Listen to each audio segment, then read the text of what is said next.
Olá pessoal, boa noite, todos bem? Espero que sim. Eu estava aqui brigando com o microfone, eu não estava sabendo se estava funcionando ou não, então esse comecinho aí ficou um pouco sem áudio. Então bora lá. Hoje a nossa aula é a aula de número 51, está na página 163 da apostila. O tema dela é o Laboratório do Mundo Invisível.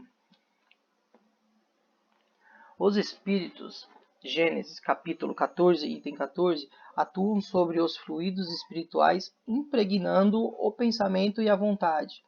É o que seria a mão para o homem. Pelo pensamento, eles imprimem aqueles fluidos tal ou qual direção, os aglomeram, combinam ou dispersam.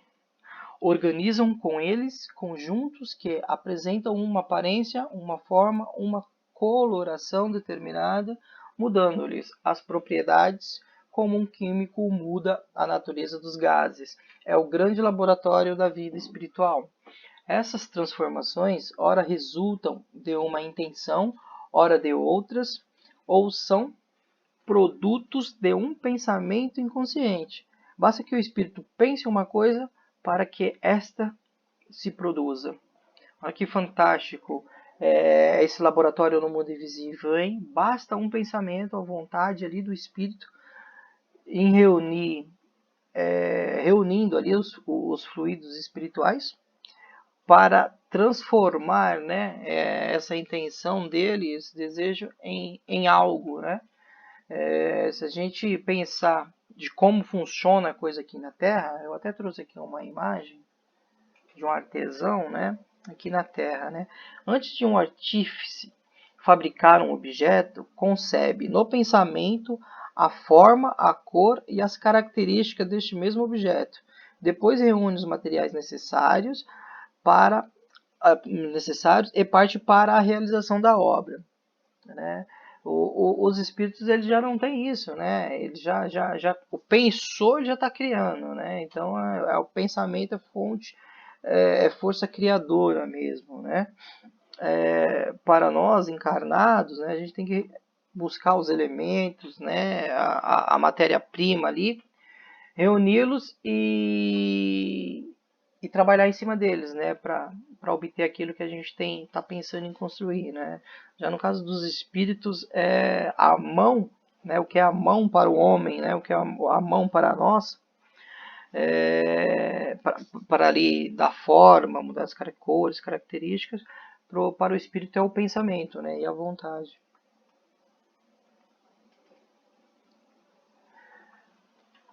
Vestuário dos espíritos.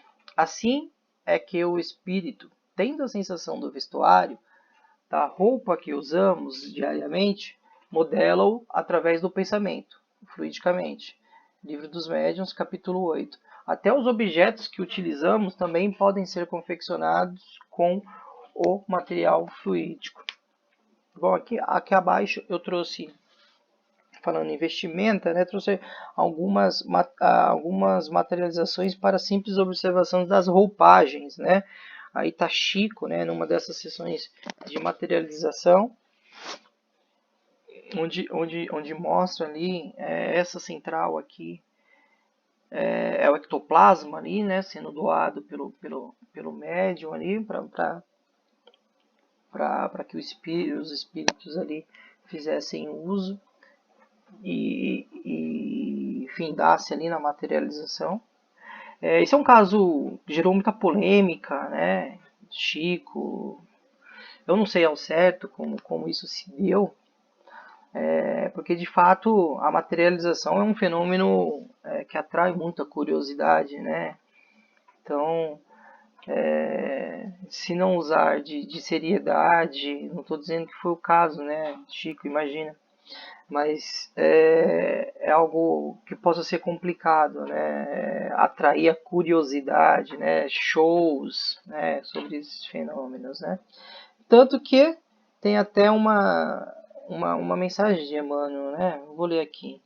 O abnegado servidor de Cristo, o senhor senador, o ex-senador romano, Emmanuel, se materializa e fala a todos. Amigos, a materialização é um fenômeno que pode deslumbrar alguns companheiros e até beneficiá-los com a cura física, mas o livro é chuva que fertiliza lavouras imensas, alcançando milhões de almas. Roga aos amigos a suspensão destas reuniões a partir deste momento. Talvez ali já estava acontecendo alguma coisa ali não muito bacana, e aí ele já pôs fim, né?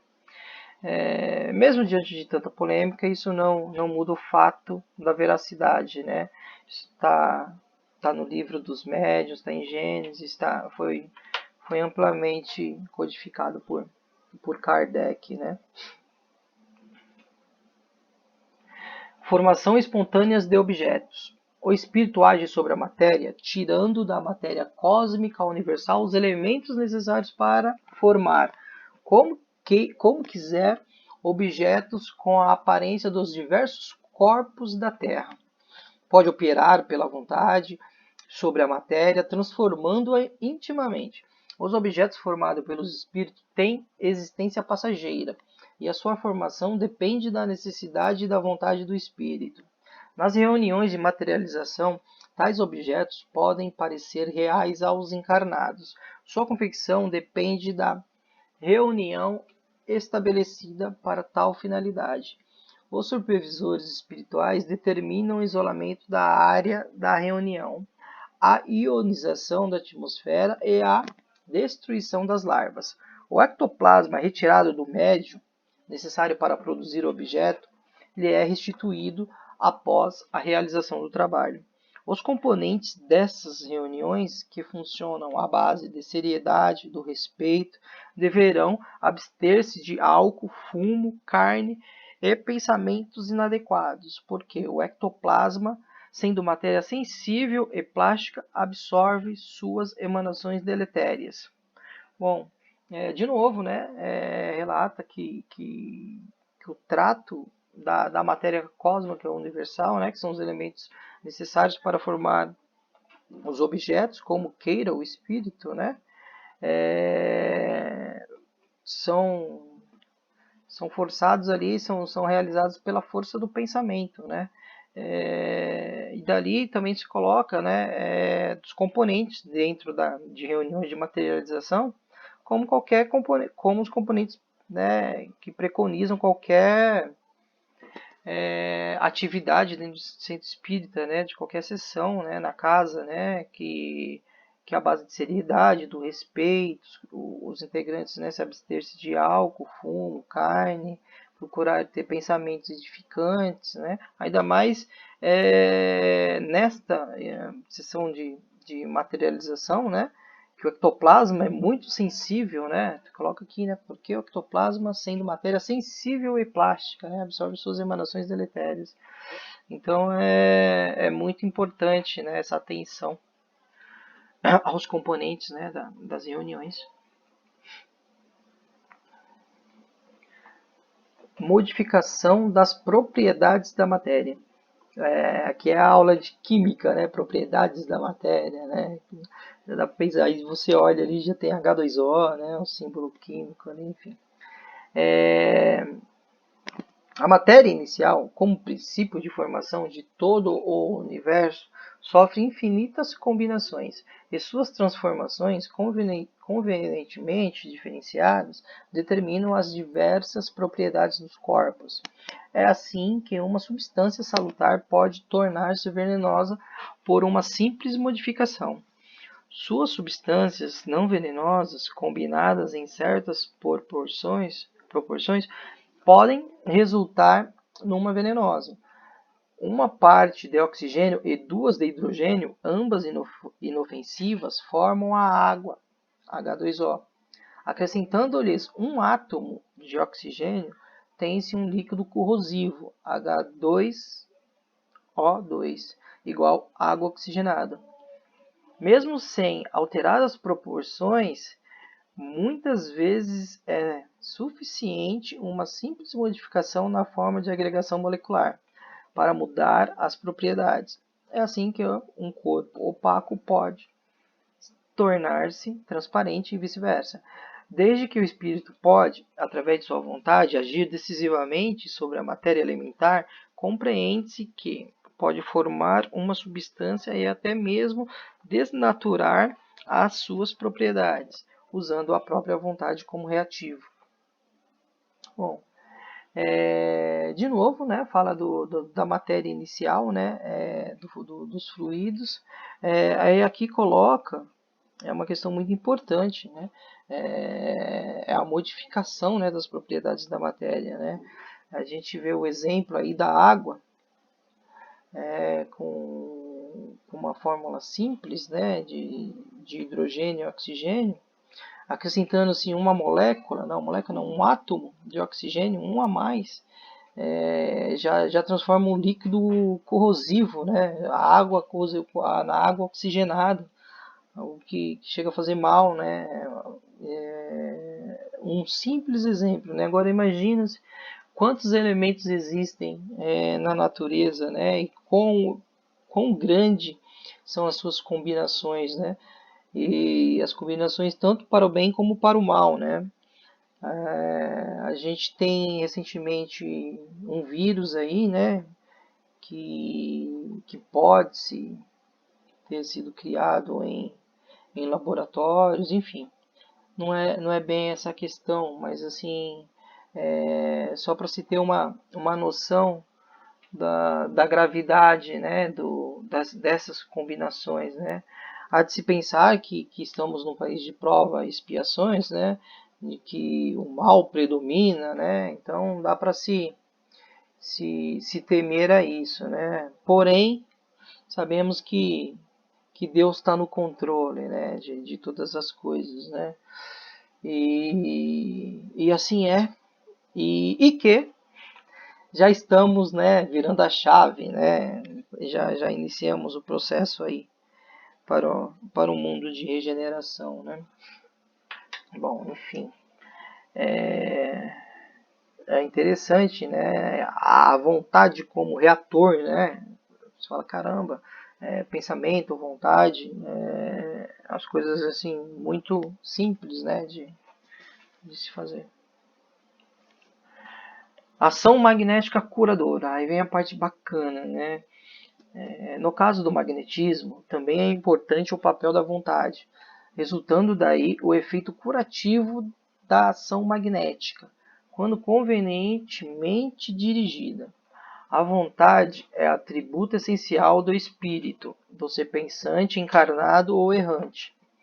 Podendo agir sobre a matéria elementar e modificar, dentro de certos limites, as propriedades das coisas pela vontade. O espírito encarnado também pode curar pelo contato e pela imposição das mãos, faculdades que algumas pessoas possuem num grau elevado.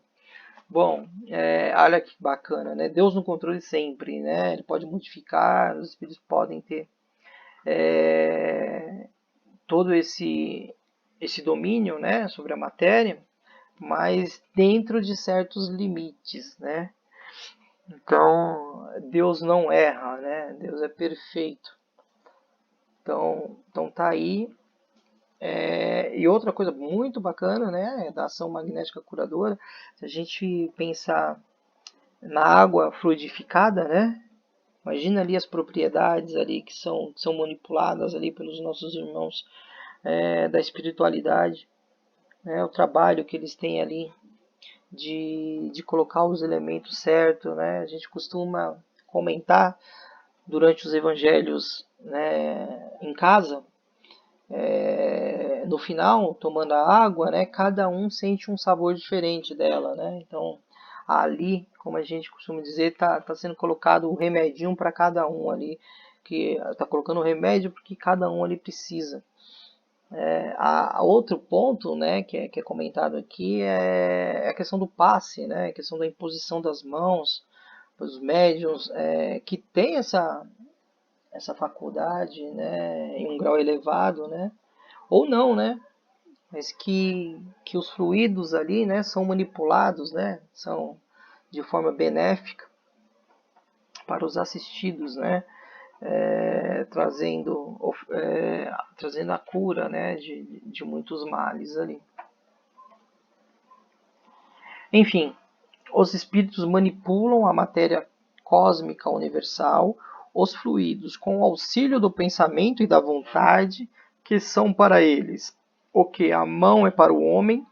Pelo pensamento, os espíritos imprimem a tais fluidos esta ou aquela direção, e eles aglomeram ou combinam ou dispersam, formam com esses materiais conjuntos que tenham uma aparência, uma forma, uma cor determinada.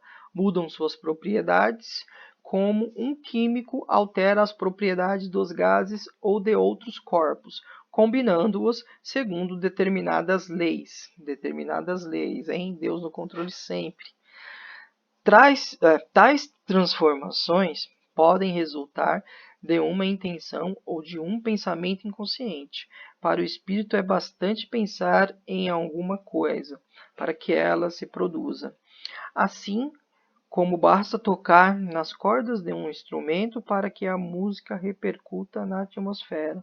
É a grande oficina ou laboratório da vida espiritual, no dizer Kardec.